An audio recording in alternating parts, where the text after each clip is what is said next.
Support comes from Mosby Building Arts, providing exterior solutions for homes with faded, cracked, or outdated siding. Details at callmosby.com. From St. Louis Public Radio. This is the Politically Speaking Hour on St. Louis on the Air. I'm Jason Rosenbaum. Missourians sent some pretty clear messages during Tuesday's primary. They really like their state parks and really want Jackson County to elect their assessor. But they absolutely do not want to make it harder to pass some constitutional amendments or embark on a plan to phase out the state's income tax. St. Louis area Democrats also rendered decisive verdicts in contested races for Congress and St. Louis County Executive.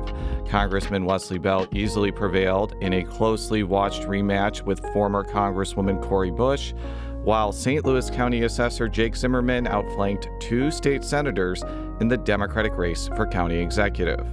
If you are interested in giving us a St. Louis County government that once again the people of this community can be proud of, then I look forward to welcoming you into the rest of this fight. Onward to November, and not just to November, but to January and beyond, because this was the easy part. The hard part is doing the work. So what does Tuesday mean for Missouri's November election? And is it possible that another decision from yesterday could provoke do-over congressional primaries? Joining us to break down the primary results is Rachel Lippmann, St. Louis Public Radio's Justice Correspondent. Rachel, welcome. Always fun. And joining us from beautiful and scenic mid-Missouri is Sarah Kellogg, St. Louis Public Radio State House and Politics reporter. Sarah, welcome back to the Politically Speaking Hour on St. Louis on the Air. Glad to be here, Jason. And if we all seem a little tired or a little over-energetic, is because we have been up all night covering this election. We might have partaked in a little too much coffee this morning and afternoon. So let's start close to home with the race for Missouri's 1st Congressional District. Congressman Wesley Bell outflanked former Congresswoman Cori Bush, winning the Democratic primary by well over 20 percentage points. Here's Bell making his victory speech on Tuesday night. I'm going to bring this back to St. Louis. When we think about the person who has to take the bus to get there, to get to work, to get to that second job, when we think about the people who have to make these types of decisions about whether they can afford their prescriptions, whether they have to cut back on a meal, we do have a lot of work to do. And the only way we do that is if we come together. That was Congressman Wesley Bell, a Democrat from St. Louis County, speaking at his watch party on Tuesday night. Rachel, this was a closely watched race, but it was not closed. No. Were you surprised? By the margin, yes. I think I was not surprised necessarily that Bell won. I think the dynamics that were present in some of the other upsets of establishment candidates in places like New York, Colorado aren't necessarily present here in the state of Missouri or in the 1st Congressional District. But the fact that this was the first race called of the night based on absentee ballots was quite the surprise to me. And what happened was, I think Bell got 70% of the absentee vote in St. Louis County and also won the absentee vote in the city. By a wide margin. I think that's when the race called was when the city put out its first ballots. Sarah, this outcome reminded me of what happened in 2022 when Bush was running against State Senator Steve Roberts. Bush had a lot of active and loud opposition, but she managed to win very decisively. Is that basically what happened here in 2026? Albeit by a smaller margin, but Bell still won by a very comfortable margin. I would argue, yeah, it's pretty similar. I do think it's different in the fact that it's Bush trying to regain her old seat. You know, she was someone who was a congresswoman for a while, so that kind of made it, you had a record to kind of go against, to look at, and as well as what Bell had been running on. And I do think that Roberts was maybe a weaker candidate than Bell, which is why Bell was able to beat Bush. But I do think it's similar enough, I think, to say that we got a repeat of 2022. Money is, of course, also a factor here, too. Bell had a lot more support from outside groups for reasons that matter but don't matter in the context of the race, specifically positioning on Israel, the war in Iran, those kind of areas. And I think that also helped a lot, too. Well, I need to just bring something else up. I watch a lot of Hulu. And Lauren Todd, my wife, and I like watching It's Always Sunny in Philadelphia. And we saw a negative ad against Cori Bush every time there was a commercial. I saw zero ads for Cori Bush. And several people told me that the campaign just didn't have any money to respond. So the message that I saw is that you can beat a candidate that is backed by pro-Israel groups that are connected to AIPAC, but you have to have a response over broadcast television. It cannot just be on social media. What do you think about that? And it can't just be on the doors either, and the message has to get out there even from mailers. You know, even if you don't have enough money to go up on broadcast TV, you've got to get the message out of how you are going to help address, as Congressman Bell said, the mother that needs to get on the bus to go to her second job. I think there was room for her to say, here is how I'm going to address the very real problems. And, you know, here is my plan that I'm going to try to advance forward in Congress, and I will fight for it. But the only mailer that I remember seeing from Cori Bush in my, at my door, and we live in a similar area, so you can correct me if I'm wrong, was just her touting a lot of endorsements that I'm not sure really registered or mattered to some of the key voting blocs. I would not say that Bush was magnanimous in defeat. During her watch party in St. Louis County, Bush called on her supporters to hold Bell accountable since he is favored to win over Republican Paul Berry III in November. What we need is servant leadership, and we don't have that right now. But you know what? So we are going to have to do it ourselves. We can't look to somebody else to do this for us. Let me tell you, the time is now. And if we don't hold, as he goes back in for another 2 years, if we don't hold him publicly accountable, if we go back into our areas and we're quiet, then that's a failure of ours. That was former Congresswoman Cori Bush speaking at her watch party near Jennings. So a lot of candidates who lost were magnanimous in defeat. Frankly, I don't blame Cori Bush for not being so. I mean, the ads were often deeply personal against her and her husband, as she mentioned in her speech. I think that these two candidates do not like each other. We were the only news outlet that got them in a room to talk to each other. And I can tell you, as the person in the middle, it was icy. So I'm not going to be her tone police. She's allowed to feel the way she felt, but she lost, and she lost badly. Yeah. So what's your thought, Rachel? I mean, I think she is trying to figure out what stood out to me kind of from the results last night is every time that Cori Bush won, she won the city. And even when she lost to Wesley Bell in 2024, she won the city. She did not win the city last night. So that tells me there's a disconnect with the message that she was putting out there with key voter blocs. Now, we can't rule out the idea that the GOP may have pulled ballots in Mo 1 Democratic and said Wesley Bell is our candidate. We want to push him over the edge. We can't rule out that possibility. But would that have been enough to have her win or lose? Was that the tipping point to lose the city? I think she's just trying to figure out, she's looking probably nationwide, going similar candidates have won. This could be our year, and trying to figure out what is different about Mo 1 than some of the others. Sarah, the big cloud hanging over this race is that Republicans in Jefferson City are openly talking about splitting up St. Louis and St. Louis County in a similar manner to how Kansas City was diced up into 3 districts in 2025. Do you think anything about Tuesday's results will give Republicans pause about doing that?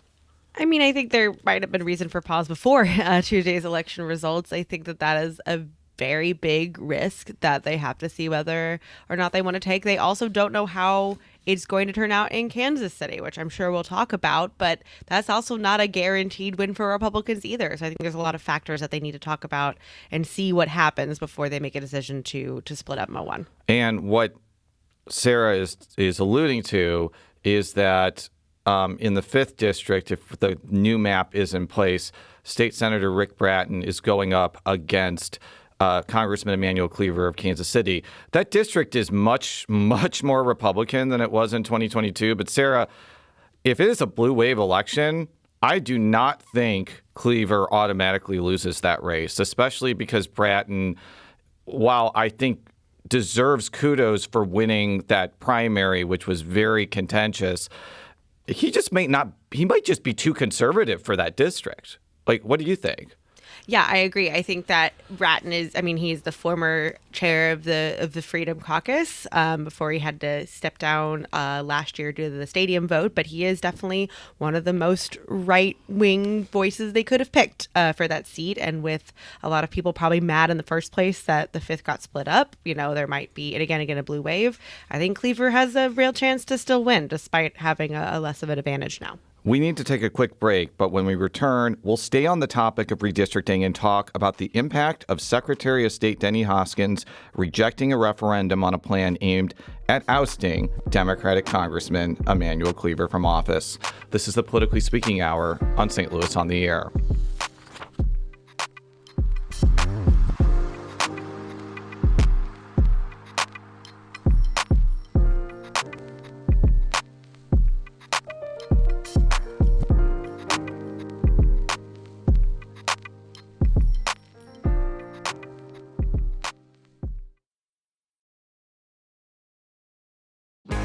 If you have a smart speaker, you have access to the entire world of NPR and St. Louis Public Radio. All the latest news and all the captivating stories. Activate our voices with yours by telling your smart speaker to play St. Louis Public Radio. Welcome back to the Politically Speaking Hour on St. Louis on the Air. I'm Jason Rosenbaum. Before polls closed on Tuesday, Secretary of State Denny Hoskins made a very consequential announcement. The GOP official rejected a referendum aimed at overturning a 2025 redistricting plan aimed at ousting Democratic Congressman Emanuel Cleaver of Kansas City.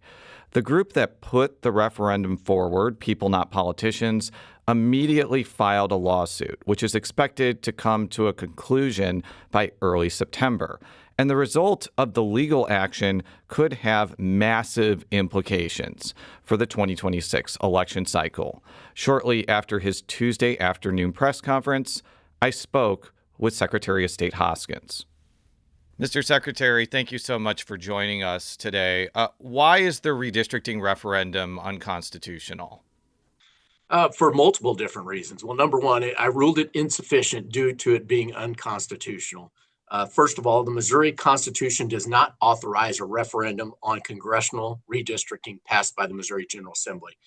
Federal law is also clear. The Missouri Constitution cannot be interpreted to strip the General Assembly of its authority over redistricting absent a clear statement.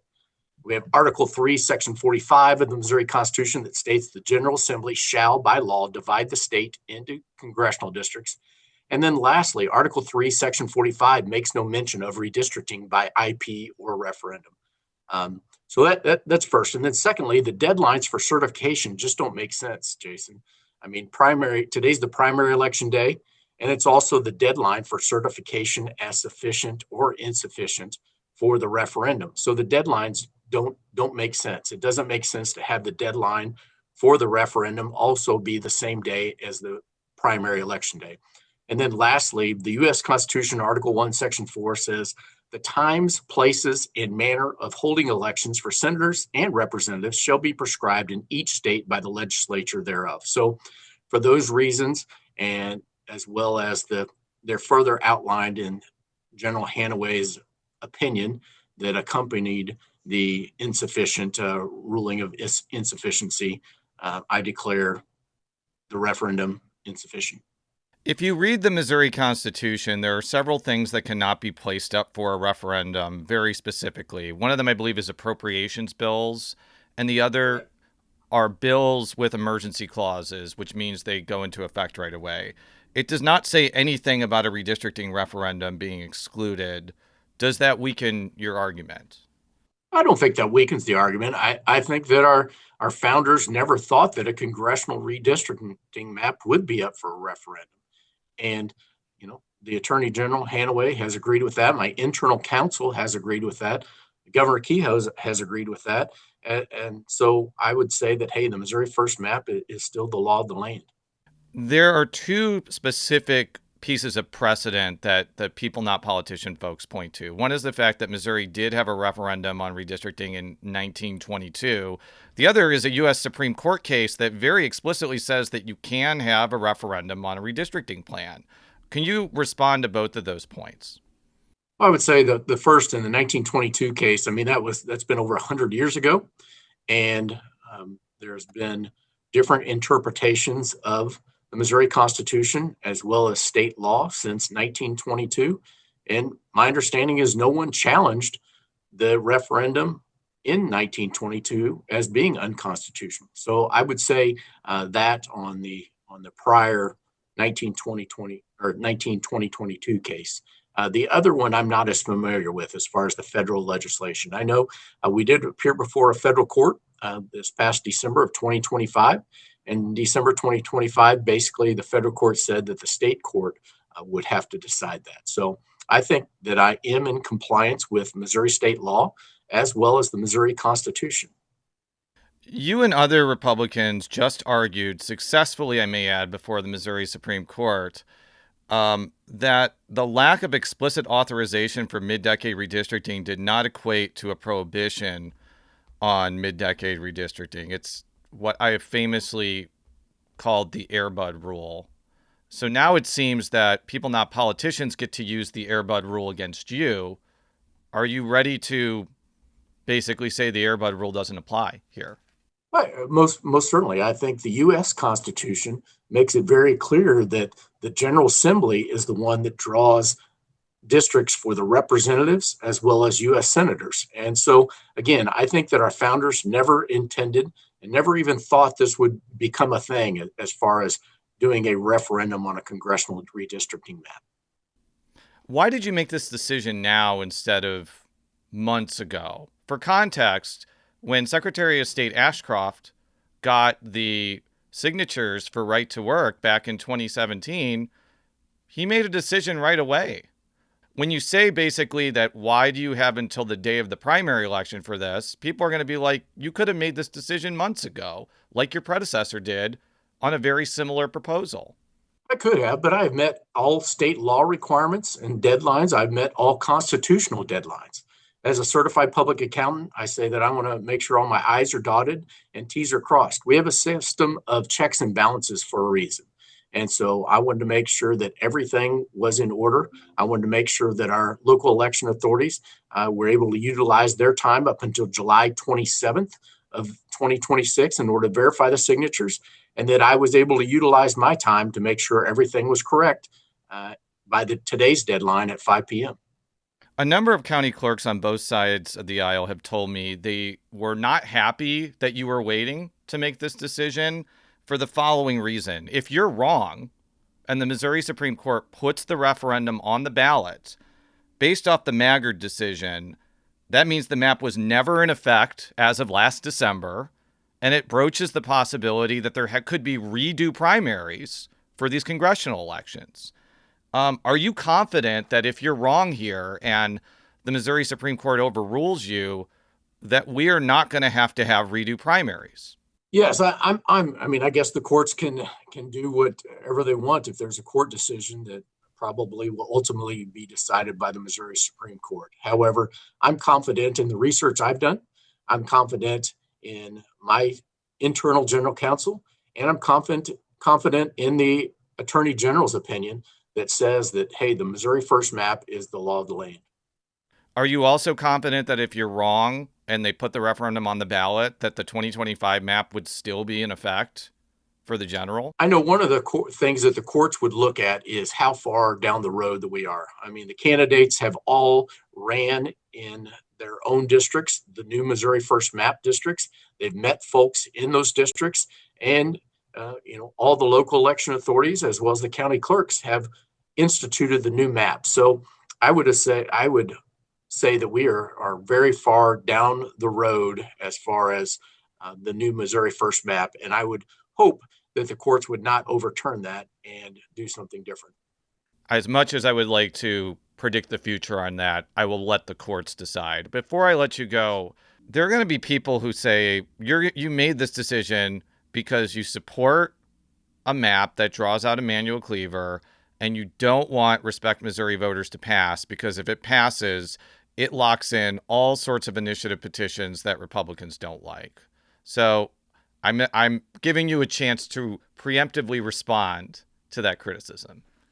You know, as a Missouri State representative, as a Missouri State senator, I advocated for the Missouri First map and a 7-1 map. So this is not something new. It's not something that I just decided as Secretary of State, hey, I think I support a 7-1 map. This is something that I voted for and advocated for in 2022 was a 7-1 map. So this has nothing to do, obviously, with my position as Secretary of State. My position as Secretary of State is not to make laws, but to administer the law. And so I know that there are some folks out there that are frustrated and don't want me to follow the Missouri state law and the Missouri Constitution. And I've told them, like, hey, you need to talk to your state rep and your state senator. Those are the people that actually can make laws and file bills. I will simply administer Missouri state law and the Constitution as it's written. That was Missouri Secretary of State Denny Hoskins speaking with me about his decision to reject a referendum aimed at overturning a 2025 redistricting plan. I should note, when I mentioned Respect Missouri voters, that was referencing how Hoskins also rejected a proposal that is aimed at making it more difficult for the legislature to overturn voter-approved initiatives. Sarah, what did you make of the Secretary's comments there? I mean, there's a lot there. I think the thing that stood out to me was near the end where he says the courts might be considering how far along the process is, whether or not to suspend the map. But as you've reported, the court ruled in May that if the redistricting referendum qualifies for the ballot, the map will have been suspended. So I don't think they're going to look at that. I think they're going to say, okay, it has the signatures that you qualified for it. That means it's suspended. So I don't think they're going to care where they are in the process. And then I do think it's very convenient for Secretary Hoskins that the positions that he's administering the law for are positions that he's advocating for, such as the 7-1 map. So I think that, ultimately he can say that he is, going through and protecting the Constitution, but ultimately these are positions that he has advocated for. As I mentioned, people, not politicians, have already filed a lawsuit against Hoskins, and they do believe the Missouri Supreme Court will overturn his decision. Here's Chuck Hatfield, an attorney with People Not Politicians. I've been doing this now, feels like for almost 30 years, and I don't recall a certificate of insufficiency that refused to say how many signatures an initiative or a referendum has and then declared the law. The courts have been very clear that the Secretary and the Attorney General's role is administrative and ministerial. They're not judges. They're not the people, and they don't get to say, that's what our lawsuit's about, and we feel confident the courts will agree with us. That was Chuck Hatfield, an attorney with People Not Politicians, discussing Hoskins' decision to reject the redistricting referendum. Rachel, we cannot predict what the Supreme Court is going to do. That is not our role here as journalists. But going on Sarah's point, I vividly remember back in 2012, there was a redo election between Susan Carlson and Stacey Newman based on the fact that voters voted in a primary, which they were not supposed to do. And the remedy for that was redo elections. That is correct. That seems to be eerily similar to what could have happened if the redistricting referendum is put on the ballot. The one difference I think there is there was very clearly a new primary could change the result. There was one vote difference between Susan Carlson and Stacey Newman in the first vote. And the fact that they didn't know how many individuals had voted in the wrong precinct. This was a situation where two different precincts got split into two districts and people weren't being careful enough at the polling places to hand out the right ballot. That was an instance where it was pretty clear there was enough of an election regularity to potentially change the outcome of the race. You could make a case here that there's no way to know whether the results would change if the old map is in effect, except for the new map. But I do think this could be considered enough of an election irregularity that they've got to do something to address it. And some congressional candidates were already bracing for the possibility of redo elections before Tuesday's primary. That includes Fred Wellman, a Democrat who narrowly won his race to take on Congresswoman Ann Wagner in the fall. Wellman and I discussed the impact of a redo scenario in late July. I believe in my heart that Denny Hoskins and the Republicans' goal is to create this chaos. And we say this, the 3 C's, a lot right now. It's costs, it's corruption, and it's chaos. And here in Missouri, the chaos is Denny Hoskins smirking at us as he says, well, the law says I get to August 4th. The goal is for people like me who are challengers to burn through our money, burn through our efforts, try to run old. Right now, I'm essentially running in 2 districts, right? I'm not just running in the new map. I'm running in the old map. Yeah. Now, I've done the math.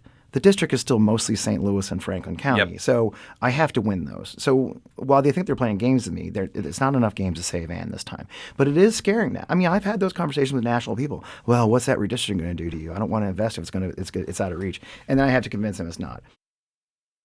That was Fred Wellman, who won the Democratic nomination in Missouri's 2nd Congressional District on Tuesday. That was not a large victory either. This is one of those situations where it is possible, depending on which Missouri 2 map is in effect for the Democrat, that outcome may, and I want to emphasize may, change. It could, which is why I brought up that example. So thank you for pointing that out. So let's move on to the other big statewide news, and that's the failure of Amendment 4 and Amendment 5. Amendment 4 would have made it harder to amend the state constitution, and Amendment 5 would have expanded sales and use taxes as a way to get rid of the income tax. Sarah, let's start with Amendment 5, and I'm going to just be brutal here. I think objectively, this may be the biggest electoral catastrophe I've ever seen in Missouri politics. I've never seen so much money spent to pass something get so few votes. What went wrong here? I think there are so many possible answers to that. I think part of it, and I've talked about this in my reporting, is that lawmakers or supporters of this were going up to constituents and saying, you know, do you want to pass this plan that's not really a plan, that gives lawmakers carte blanche to do whatever they want as far as expanding sales and use taxes in pursuit of lowering the income tax? There were some guardrails there, but pretty much we don't have a specific plan, but do you want to trust us and just let us do this for 5 years? And I think, you know, you're talking about the party of small government asking for a big blank check. And I think that turned a lot of people off. I think what also turned a lot of people off was, you know, again, questions they had of, well, what would the sales tax rate be? What would be taxed? What would be exempt? None of those questions could be answered because it wasn't there. And I think that even if there had been some form of a plan that people could have grasped their minds around, I think maybe there would have been some more votes, but there wasn't. And I think that was a huge mistake. I asked last week if there would be any political fallout from Amendment 5, and there was. The handler of the bill in the Senate, Senator Curtis Trent, lost his primary on Tuesday to Lori Rook in Southwest Missouri. Greg Sharp, who opposed Amendment 5, won his primary to represent the 18th Senatorial District in Northeast Missouri. One of the other things I noticed, too, Bryant Wolfen, who is a Republican from St. Genevieve County and was being primaried from, I guess, the establishment, and he also did not like Amendment 5. He won 65-35. So, Sarah, what do you make of these results? I think that there definitely was an association with 5 with the people who handled them. I know we talked about Patterson, former Speaker John Patterson, who's running for Senate. He still won his primary, but, you know, we'll see what happens in November. But I do think there was an association with people who either handled 5 or were in favor. And I think that at least for Curtis Trent, you know, that was, I don't think he knew that was going to cost him his election, but it did. And I do think that is a direct result of that. Rachel, moving on to Amendment 4, I think that shows what's popular in the Jefferson City bubble and among Republicans that's making constitutional amendments more difficult to pass. It might be popular in Jefferson City. It is not popular with people. People like the initiative petition process. And You could say maybe if it was 60%, maybe if it was 57%, it wouldn't have lost by 80-20. It still would have lost. It would have probably just lost 60-40. Well, ironically, Jason, the rules that they created for Amendment 4, which is all 8 congressional districts, this failed in all 8 congressional districts. So it shows kind of how unpopular this was. It failed in every single county in the state of Missouri. Every single county in the state of Missouri. Yeah. What do you make of its demise, Rachel? I would be curious to see if they don't try an Amendment 4 style change again when Amendment 5 is not on the ballot. It probably would still have lost, but I think there was such a concerted campaign to link 4 and 5 together because they were essentially saying, we want to take away the voice of the people in raising the use and sales tax, and then we want to make it impossible for you to do anything about it with Amendment 4. I think it's an effective campaign. And so it became automatically no on 4, no on 5. Those signs were ubiquitous everywhere in most of the state, or most of, the St. Louis area. I could see them trying again when it's just Amendment 4 and when there is maybe something less popular that the initiative petition process has pushed on the ballot. That's why that Respect Missouri Voters plan is so critical, because it actually bars the legislature from putting changes to the initiative petition process up for a vote. That's why the legal fight over that is going to be very important. Now, Sarah, you spoke with Democratic House Minority Leader Ashley Aune about the results here, and she says that Democrats absolutely plan to hang Amendment 5 and Amendment 4 over the heads of Republicans. Here's what she had to say about that. It is clear to me that the ballot measures that Missouri Republicans put on the ballot for voters to vote on were so very unpopular that they were just resoundingly rejected by the electorate across the state. What that tells me is that Missouri Republicans continue to be out of touch with Missourians.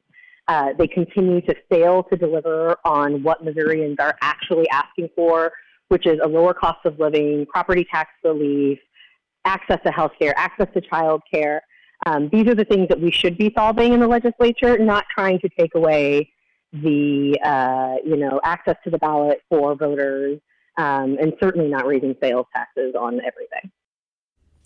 That was Ashley Aune, the Democratic House Minority Leader. Sarah, we saw in 2018 the resounding failure of right to work in August, and then Missourians voted for Josh Hawley and kept the legislature basically the same in terms of Republican supermajorities. Can Democrats sustain this momentum here? I think they can to a degree. I think for some of, the main statewide race this year is the auditor race. I will say I do expect Fitzpatrick to probably win re-election there. But I think when it comes to House races, I think when it comes to state Senate races, I do think tying not only these two issues, but the vote back in 2005 that stripped the paid sick leave amendment, the statute that voters passed, I think that angered a lot of people. And I think it was sustained through these proposed amendments 4 and 5. And I do think in a wave Democratic year, which we might be seeing this year in November, I do think that there can be momentum to flip some House seats and maybe even flip some state Senate seats, as well as, we'll see what happens with Amendment 3, which will also drive out a lot of people, which, again, for listeners, would re-ban most abortions in the state. The other ballot item news of note is that Amendment 1 easily passed. That was a proposal that renewed the state's sales tax for parks, historic sites, and water and soil conservation. Rachel and Sarah, everybody in Missouri seems to like parks.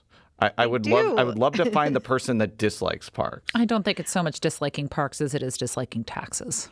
Yeah. And I do think that there could have been it shows that voters clearly knew what was on each part of the ballot, because 1 and 2 passed very clearly and 4 and 5 didn't. So I think that there was a lot of intention going in there. And I do think, it was pretty hard to find someone who doesn't like state parks. We need to take a quick break, but when we return, we'll talk to St. Louis County Assessor Jake Zimmerman about his big win in the Democratic primary for county executive. This is the Politically Speaking Hour on St. Louis on the Air.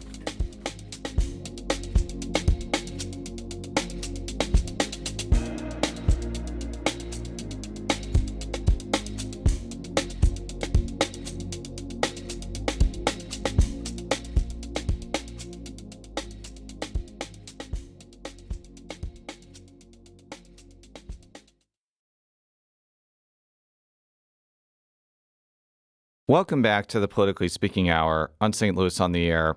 I'm Jason Rosenbaum. For the first time since the mid-1970s, there was not an incumbent county executive on the ballot, and Democrats ended up choosing St. Louis County Assessor Jake Zimmerman to be their standard bearer in the fall. Zimmerman's win over state senators Brian Williams and Angela Walton Mosley is a remarkable political turnabout. He lost Democratic primaries for Attorney General and County Executive and appeared on paper to enter the 2026 race as the underdog against Williams. But the combination of clever television ads and an eclectic coalition pushed Zimmerman over the finish line. Zimmerman joins us live to talk about his victory. Jake, welcome to the Politically Speaking Hour on St. Louis on the Air. Thanks so much, Jason. Happy to be here. I mentioned in the intro that you've had some setbacks in your political career. Why do you think this was the year you turned things around and won this very important Democratic primary? You know, Jason, you've known me for a long time, and anyone who has seen my time in public service knows that I am exactly who I am, which is a little bit of a nerd, right? And I like to think that maybe this was just the moment where that's exactly what the voters were interested in. And when folks see the drama and the nonsense and the craziness out of Washington, D.C. and Jefferson City, as well as here at home, what I'd like to believe is that our message of getting rid of the drama and just doing the work might have paid some dividends. I think you achieved a rare feat in St. Louis area politics. You won the support of some key organized labor groups, but also progressive political organizations and political figures. Those two groups do not often endorse the same candidate. How do you think that played a role of having what I classified as an eclectic coalition? How do you think that played a role in your win? I think maybe they just all really like redheaded Jewish guys. But the other possible explanation would be that this was never about ideology. If you look at the squabbling that we've seen between the county council and the county executive and all the infighting and all the silliness, right, it's never had a Democratic versus Republican air about it, and it's never had a progressive versus conservative versus moderate air about it. And I think that the message of let's get rid of the drama and let's just do the job, I think that appeals to a whole bunch of people, and maybe even people who wouldn't otherwise be ideologically aligned with me. And I think it goes hand in hand with the thing that I always like to say, which is that there's not a Democratic or a Republican way to fill a pothole. How do you plan to approach scenarios where the council pushes back against you without turning it into World War III, so to speak? Because I am old enough to remember that Steve Stenger and Sam Page entered office with 6-1 or 7-0 council majorities and then left where they had no support.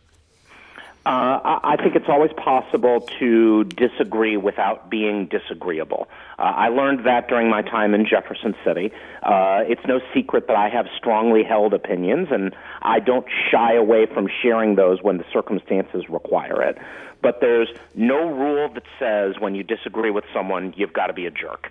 And I think rule number one right now for me is to lead by example, to listen before speaking, and to try really hard not to be a jerk.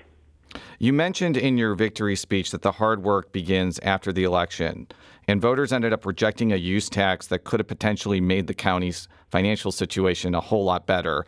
How do you think that's going to affect your ability to steer the county in a better financial direction if you end up winning over Republican Dennis Hancock in the fall? Obviously, it makes it harder. There's no secret sauce here. County government is the same as a household budget. The amount of money coming in the door has to match the amount of money going out the door. And the voters spoke pretty clearly last night. And yeah, that means tough choices will have to be made, and that's going to require a whole lot of respectful collaboration with all of those council members, because we've got to make the decisions that the voters send us there to do. Jake Zimmerman is St. Louis County's assessor and the winner of the Democratic primary for county executive. Jake, thank you so much for coming on. Thanks, Jason. I appreciate it. And over in St. Charles County, incumbent county executive Steve Lippmann prevailed over former state senator Bill Eigel and former Lake St. Louis Mayor Jason Law. Ellman had initially planned on retiring from his post, but got back into the race, which turned out to be the right move. I spoke with Ellman earlier this morning. Well, I hope it has something to do with the things we've been able to accomplish here in St. Charles County the last 19 years. And I think the other big issue here, I don't know that the candidates running against me and myself, I'm not sure that there was that much difference between us when it came to the issues, but there was quite a bit of difference when it came to our style of governing and our style when it comes to working with other people. You had told me in particular that former Senator Eigel proposed a lot of things the county executive shouldn't do or can't do. Do you think that people in St. Charles County appreciated this realist approach about the powers of the county executive's office? I certainly hope they did. And yeah, it's actually the county executive has quite a bit of power, especially compared to the mayor of St. Louis. But, you're county executive, you're not dictator. And that's the important thing here. As county executive, I can't get anything done without at least 4 of the 7 people on the county council wanting to go along with me.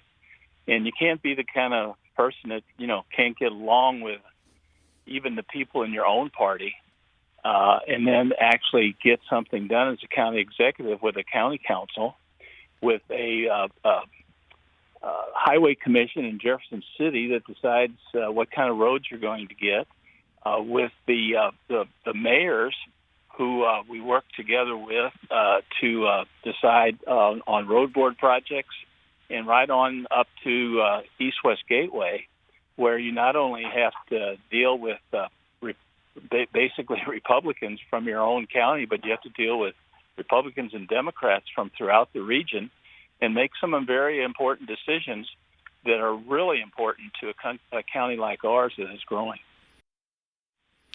There will likely be 2 new county leaders joining you next year if you win the general election. Jake Zimmerman in St. Louis County and Tim Whitney in Jefferson County. They both have to win their general elections as well. But how do I. As do you. But how do you feel about partnering with them to deal with regional issues like crime and population decline throughout the region? Well, I think I've said this before. I've never been as optimistic as I am right now of our opportunity to work together and get some things done. Doesn't mean that we will, but the people that have been elected recently that will remain. I'm going to be meeting with the Jefferson County nominee, get to know him. Dave Schatz won in Franklin County, and Dave was the pro tem of the Senate, so he's very experienced and has a lot of information and ability that he can bring to the table. And I don't know Jake Zimmerman very well. I've met him a couple times. We've got some common friends. I'm going to hopefully get to know him. But what I do know of him, I think he's the kind of person that we can work together and really get some things done. I mean, St. Charles County, we're growing and we're continuing to grow. But we need to get the region growing as well. If we don't get the region growing, eventually everybody who wants to move to St. Charles will do it, and then the whole region will be no growth. So we need to get the region moving, and I think the place where a lot of that can happen is at East-West Gateway. And then if we can take some things to Jefferson City, we got a governor now who's from the St. Louis region who understands the needs down here. We need to take advantage of that. Steve Ellman has been St. Charles County executive for roughly 20 years and won a contested GOP primary for the post on Tuesday. Mr. County Executive, thank you for joining us today. Anytime, Jason. And we're back with some concluding thoughts from St. Louis Public Radio's Rachel Lippmann and Sarah Kellogg. Rachel, why do you think Zimmerman ended up winning? I think He had the support in areas central and south and west St. Louis County.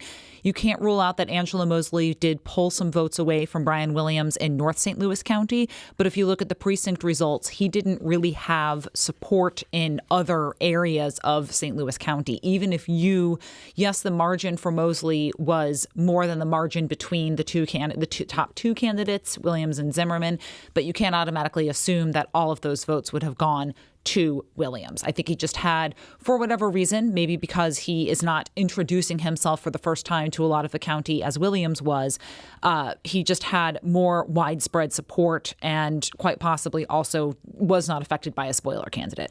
Sarah, Governor Mike Kehoe did not have a good night last night in that he was a very strong supporter of Amendments 4 and 5.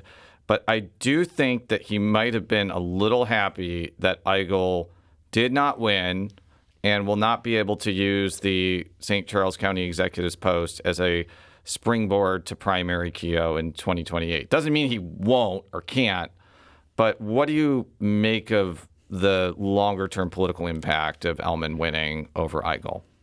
I do think it maybe slows momentum for former Senator Eigel that he didn't win county executive. I'm not going to lie. I was a little surprised at that result. I did expect him to win. So I do think it maybe slows down maybe what he's wanting to accomplish, which I do think, down the line, he's not said anything, but higher office. I don't think it's going to stop him from running, a position ever again. So I think we won't have to wait too long, I think, to see Senator Eigel attempt a position, but I do think this is a setback for sure. I thought it was 50-50 whether he announced his campaign for governor from the podium or on the same night as he lost for St. Charles County Executive, but...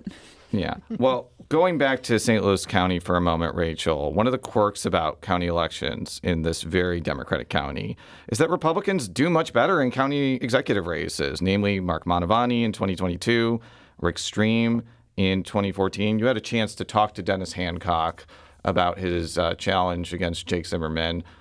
How is he feeling about what will be an uphill battle, but is not as insurmountable as people may think? I think what you have to remember in 2014 with Rick Stream and the closeness of that vote was that, or 2018 as well, with Rick Stream, was other factors there. But what he is saying is he is looking at the results from last night and seeing that there is a potential split in the Democratic Party that he may try to see if he can exploit and pull individuals away from the Democratic Party. I don't know how well that's going to work in what is probably going to be a Democratic wave year, but he's looking at the numbers and saying, hey, maybe I can get a wedge in there and do some outreach in areas that are maybe potentially not typical strongholds for Republican voters. Sarah, before I let you go, I'd be remiss not to talk about two state Senate results that include the St. Louis region. Rachel Prouty, a state representative from Ferguson, won a contested primary to succeed. Soon-to-be former Senator Brian Williams. And Gina Mitten will be Rachel and I's state senator after she not only won the county, but won the city with over 60% of the vote. Beyond your reactions, what do you think Prouty and Mitten will bring to the Democratic caucus in the Senate? I think both of them. I know, because I'll start with Rachel Prouty. I think a lot of the time she is very, adherent and has very strong convictions. And I think that sometimes means that she doesn't always go with what other Democrats would do. I've seen her vote yes on bills that other Democrats have voted no for, and she's definitely her own person. And I think that is more, it kind of suits the Senate a little better. So I'm really interested to see. She's obviously very passionate about the welfare and health and happiness of children. And so I expect to see a lot of that be a big point for her going forward, because she's very likely to win in November. And then with now soon to be State Senator Mitten, since no Republican has filed, I do think her, when we chatted with her, I think her main focus is going to be a lot of defense, because she was pretty blunt in that, being in a super minority doesn't mean you get a lot of priorities. And I think she's going to prioritize the budget and making sure that dollars for healthcare and education stay intact. So I think she's going to bring a lot of defense going in, as what she has said that would be a big priority of hers. St. Louis Public Radio's Rachel Lippmann and Sarah Kellogg both covered this wild and wacky election cycle with me. Thank you both for joining us today. You're welcome, Jason. Of course.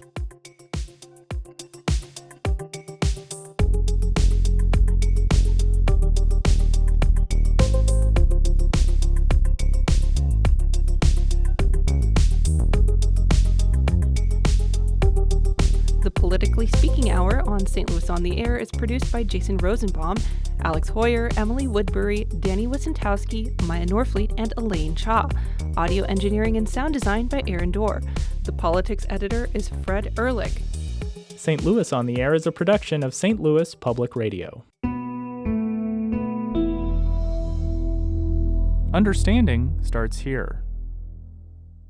Do you find yourself regularly listening to episodes of St. Louis on the Air? Suggest us to a friend you think might enjoy our conversations. And leave us a review and rating on Apple Podcasts on the App Store. It's the simplest way to help people discover our show. Thanks. St. Louis Public Radio is a member-supported service of the University of Missouri St. Louis.